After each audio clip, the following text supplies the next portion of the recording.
amado, porém afligido. Número 1518, sermão pregado a uma audiência de damas inválidas, por Charles Haddon Spurgeon, em Menton, sul da França, sem data registrada. Senhor, eis que está enfermo aquele que tu amas.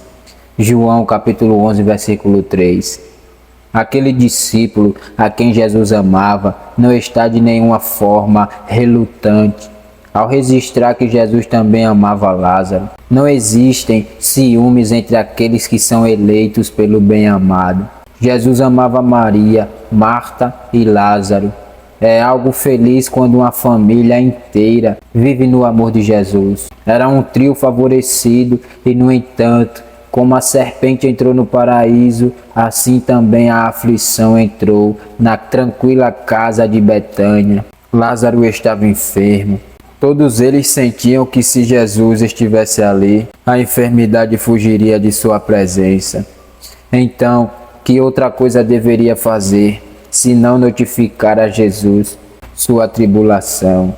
Lázaro encontrava-se às portas da morte. Logo, suas amorosas irmãs reportaram imediatamente sua aflição a Jesus, dizendo-lhe: Senhor, eis que está enfermo aquele que tu amas.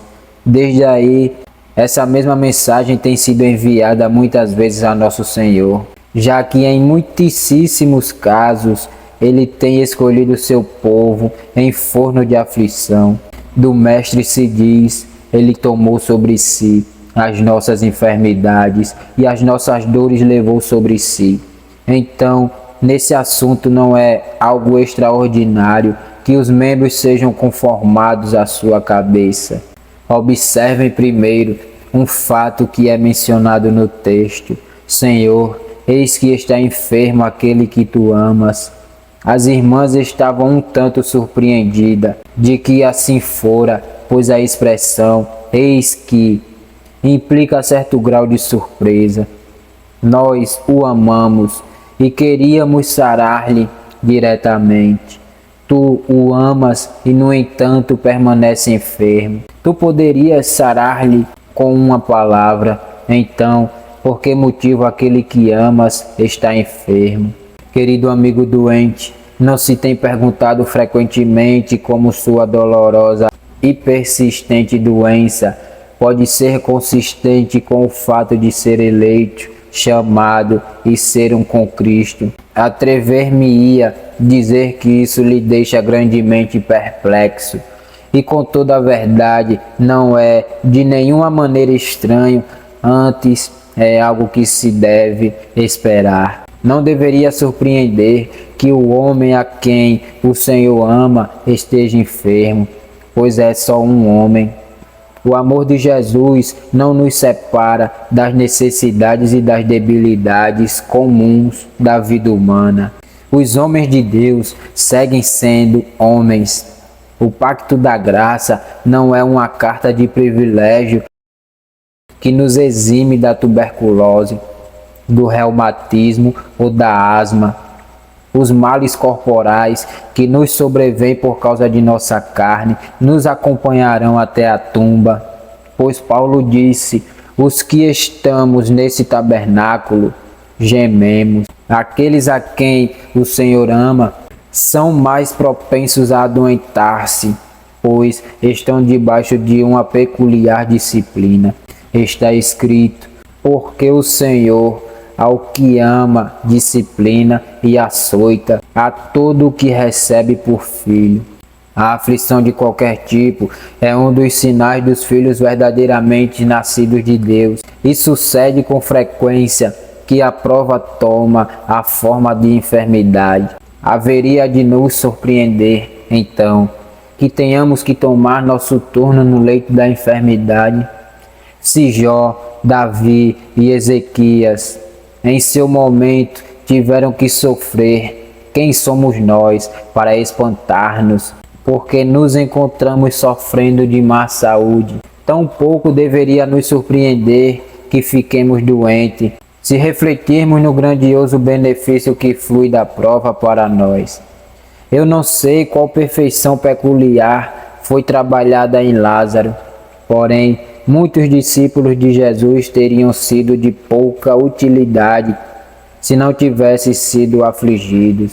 Os homens fortes são sujeitos a serem duros, mandões e indiferentes, e, portanto, necessitam ser colocados e fundidos no forno. Conheci certas mulheres cristãs que nunca teriam sido tão delicadas, ternas, sábias, experimentadas e santas se não houvessem sido abrandadas pela dor física. Há frutos no jardim de Deus, tal como no jardim humano, que não amadurecem enquanto sejam golpeados. Jovens mulheres que são propensas a serem voláteis, altivas ou tagarelas, frequentemente são treinadas por várias enfermidades para que estejam cheias de doçura e luz, e dessa forma são ensinadas a sentar-se aos pés de Jesus. Muitas delas têm sido capazes de falarem com o salmista: foi-me bom ter sido afligido, para que aprendesse os teus estatutos. Por essa razão, inclusive aqueles que são favorecidos e benditos entre as mulheres, podem sentir que uma espada atravessa seus corações. Muitas vezes, esta enfermidade dos amados do Senhor é para o bem de outros. A Lázaro se lhe deixou que enfermasse e morresse, para que por sua morte e ressurreição os apóstolos fossem beneficiados. Sua doença foi para a glória de Deus. Ao largo de todos esses 1900 anos que transcorreram desde a enfermidade de Lázaro, todos os crentes têm obtido um bem dela. E essa tarde, todos estamos tanto melhor porque Lázaro definhou e morreu. A igreja e o mundo podem extrair um imenso benefício das aflições dos homens bons. Os descuidados podem ser despertos, os que duvidam podem ser convencidos, os ímpios podem ser convertidos e os enlutados podem ser consolados através de nosso testemunho na enfermidade. E se é assim, desejaríamos evitar a dor e a debilidade? Acaso não estamos muito dispostos a que nossos amigos digam de nós: Senhor, eis que está enfermo aquele que tu amas? No entanto, nosso texto não só registra um feito, mas antes menciona um relatório desse feito. As irmãs enviaram e o contaram a Jesus. Temos de manter uma correspondência constante com nosso Senhor acerca de tudo. Cantar-lhe um hino a Jesus. Quanto teu coração desfaleça, conta tudo a Jesus. Teu júbilo, tua queixa. Jesus sabe tudo sobre nós. Porém, experimentamos um grande alívio quando derramamos nossos corações diante dele. Quando os angustiados discípulos de João Batista viram seu líder decapitado, tomaram o corpo e o enterraram, e foram e deram as novidades a Jesus. Não teriam podido fazer algo melhor. Em todo problema que tenham, devem enviar uma mensagem a Jesus e não guardem seu abatimento dentro de vocês mesmos. Tratando-se dele, não há necessidade de nenhuma reserva. Não há temor de que os trate com fria altivez, ou com implacável indiferença, ou com cruel deslealdade. Ele é um confidente que nunca nos trairá, um amigo que nunca nos lançará fora. Contamos com uma alentadora esperança que nos motiva a contar tudo a Jesus, que seguramente Ele nos ajudará. Se você apela a Jesus e lhe diz: Senhor, tão cheio de graça, por que estou enfermo? Eu pensava que era útil para ti, enquanto gozava de saúde, e agora não posso fazer nada. Por que sucede isso? Então poderia ser do agrado dele mostrar-lhe o porquê. Ou, se não, fará que esteja disposto a submeter-se com paciência à sua vontade, ainda que não saiba os motivos. Ele pode transmitir sua verdade à sua mente para animar-lhe ou fortalecer seus corações com sua presença, ou ainda enviar-lhe inesperados consolos e conceder que se gloriem em suas aflições. Derrame diante dele os vossos corações. Deus é nosso refúgio. Não é em vão Marta e Maria enviarem recado a Jesus, e não é em vão alguém buscar sua face. Recordem também que Jesus pode curar. Não seria sábio viver uma vida suposta fé e rejeitar o médico e suas medicinas, como tampouco seria sábio descartar ao açougueiro ou ao alfaiate, ou espera ser alimentado e vestido por fé. Porém, isso seria muito melhor que esquecer por completo ao Senhor e confiar unicamente no homem. A saúde, tanto para o corpo como para a alma, há de se buscar em Deus. Fazemos uso de remédios, porém, esses não podem fazer nada a parte do Senhor, que sara todas as nossas dolências. Podemos contar a Jesus nossas dores e sofrimentos, nossos declínios graduais e nossa tosse desgarradora. Algumas pessoas têm medo de acudir a Deus no tocante à sua saúde. Pedem pelo perdão do pecado, porém não se atrevem a pedir ao Senhor que lhes tire uma dor de cabeça. E no entanto, em verdade, se os cabelos da nossa cabeça estão todos contados por Deus, nos implica uma maior condescendência de parte sua. Aliviar as palpitações e as pressões que temos dentro de nossa cabeça. Nossas grandes coisas serão muito pequeninas para o grandioso Deus, e nossas coisinhas não poderiam ser menores. É uma prova a grandeza da mente de Deus, que enquanto governa os céus e a terra, não está tão absorto nesses grandes assuntos como que, para esquecer a dor mais minúscula ou a menor necessidade de qualquer de seus pobres filhos. Podemos correr a Ele no tocante à nossa respiração dificultosa, pois Ele nos deu primeiro os pulmões e a vida. Podemos contar a Ele sobre nossos olhos que perdem vigor e acerca de nossos ouvidos que perdem audição, pois Ele fez a ambos. Podemos mencionar-lhe o joelho inflamado, o dedo enrugado, o torcicolo ou pé torcido, pois Ele fez todos esses nossos membros e os redimiu todos e os ressuscitará todos da tumba. Vão de imediato e digam-lhe: Senhor, eis que está enfermo aquele que tu amas. Em terceiro lugar, no caso de Lázaro, temos de advertir um resultado que nós não teríamos esperado. Sem dúvida, quando Maria e Marta enviaram mensagem para dizer a Jesus, elas esperavam ver a recuperação de Lázaro tão pronto como o mensageiro chegasse a Jesus. Porém, não foram contempladas. Durante 2 dias, o Senhor permaneceu no mesmo lugar e não foi até Betânia, até que soube que Lázaro tinha morrido. Aí que falou de ir à Judéia. Isso nos ensina que Jesus pode ser informado de nosso problema e, no entanto, poderia atuar como se fosse indiferente ao mesmo. Não devemos esperar em cada caso que as orações pela recuperação será atendida, pois se assim fosse, ninguém que tivesse um bebê ou um menino, um amigo ou conhecido que orasse por ele, morreria.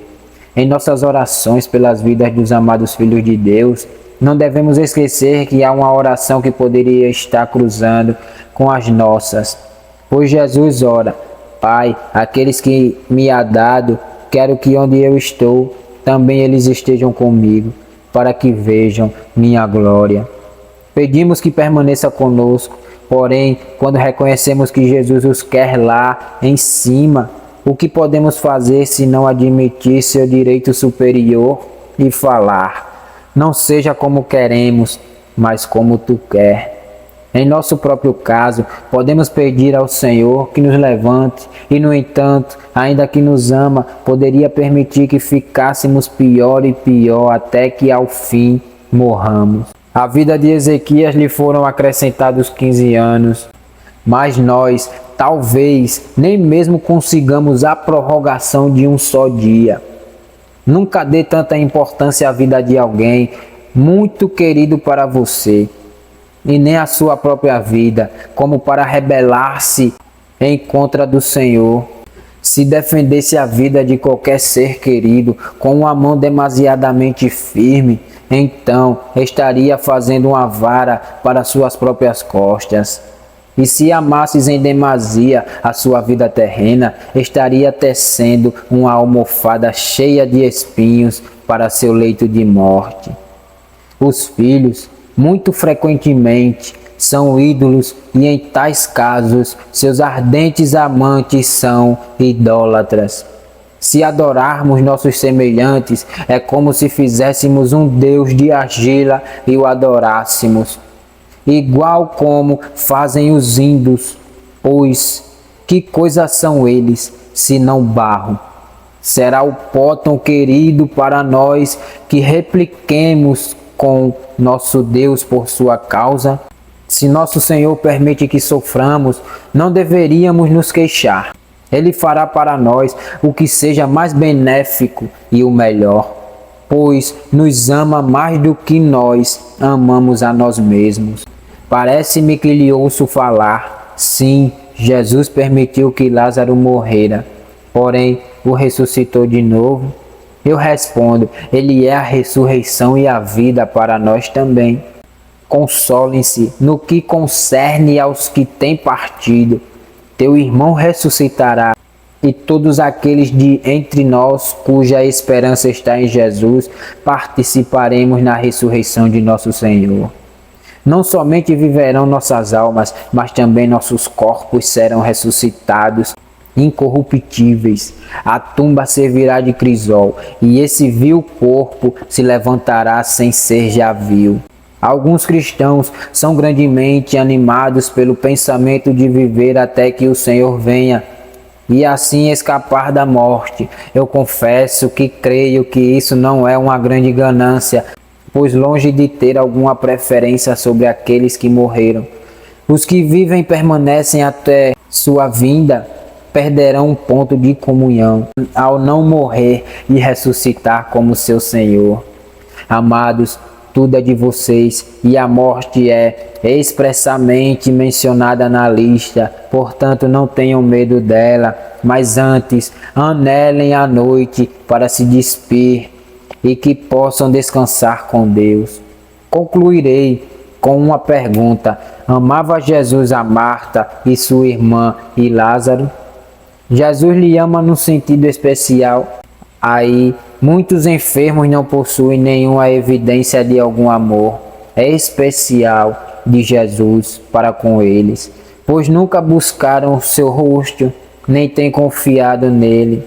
Jesus poderia declarar-lhes: nunca os conheci, pois eles têm dado para trás com seu sangue sua cruz. Querido amigo, responde a seu próprio coração essa pergunta: amas a Jesus? Se o amas porque ele lhe amou primeiro. Está confiado nele? Se você confia nele, essa sua fé é a prova que ele lhe tem amado desde antes da fundação do mundo, pois a fé é o sinal pelo qual promete sua fidelidade a seu amado. Se Jesus lhe ama e está enfermo, que todo mundo veja como você glorifica a Deus em sua enfermidade. Os amigos e as enfermeiras hão de ver como os amados do Senhor são animados e consolados por Ele. Sua santa resignação há de assombrá-los e conduzir-lhes a admirar seu amado, que é tão cheio de graça para contigo, e que lhe faz feliz na dor e lhe dá gozo às portas do sepulcro. Se sua religião tem algum valor, deveria apoiar-se agora, e então forçará os incrédulos a ver que aquele a quem o Senhor ama está em uma melhor condição quando está enfermo, que os ímpios quando estão cheios de saúde e vigor. Se não sabes que Jesus te ama, careces da estrela mais resplandecente que possa alegrar a noite da enfermidade. Espero que não morras como está agora e passes ao outro mundo sem gozar do amor de Jesus.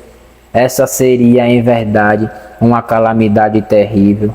Busca seu rosto de imediato, e pudera ser que sua atual enfermidade fora uma parte da faceta do amor pelo qual Jesus quer atrair-lhe a ele. Senhor, sara todos esses enfermos na alma e no corpo. Amém.